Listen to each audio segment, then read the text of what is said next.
The city trembled, not from a monstrous Caillou stomping on buildings, nor a rogue AI launching missiles.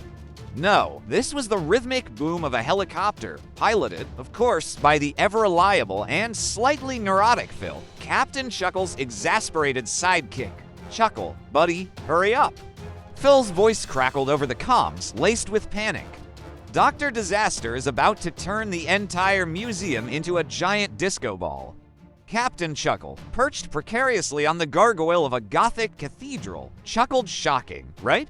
He flexed a bicep, the resulting bulge nearly splitting the sleeve of his blue and red suit. Emblazoned on his chest, a giant yellow smiley face winked back at him. "Hold your horses, Phil," Captain Chuckle boomed, his voice echoing across the city.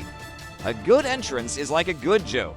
You gotta build up the tension first. Below, the Museum of Antiquities shimmered in a hypnotic, ever-expanding light show. Inside, Dr. Disaster, a man with a penchant for flamboyant lab coats and even more flamboyant villainy, cackled with glee. Soon, the entire city will be hypnotized by my disco of doom.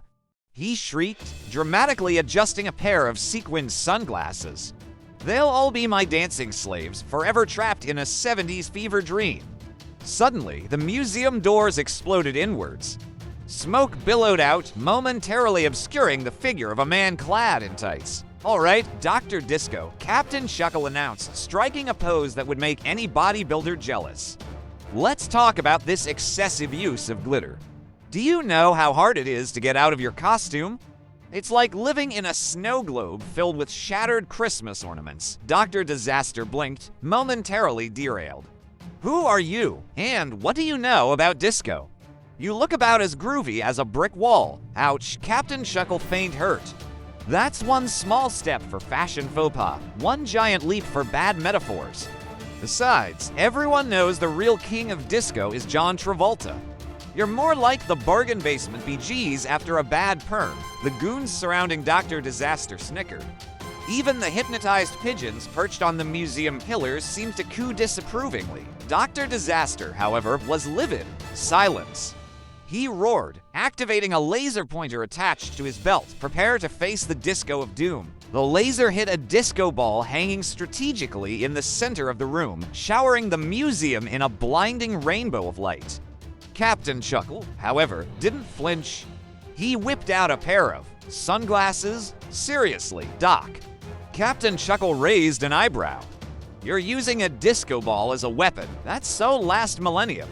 Besides, you know what they say about guys who wear too much glitter. They're compensating for something small." He winked, a sly grin spreading across his face. The goons erupted in laughter, some even doing a hesitant disco shuffle. The pigeons, mesmerized by the flashing lights, pooped all over Dr. Disaster's prized disco ball.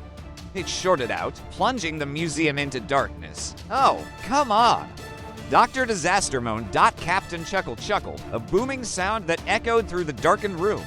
"Don't worry, Doc. I'm sure Phil can find you a participation trophy on his way here.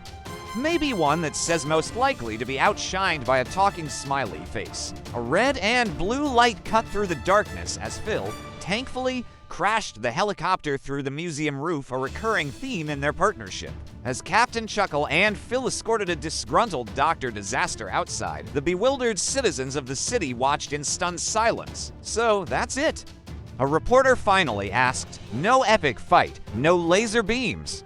Captain Chuckle flashed a smile. "No, just a little light humor and some serious fashion critique. Remember, folks, laughter is the best medicine. Even for supervillains with a disco fetish." With a final wink, Captain Chuckle and Phil leapt into the helicopter, leaving the city buzzing with disbelief and a newfound respect for the power of a well-timed joke.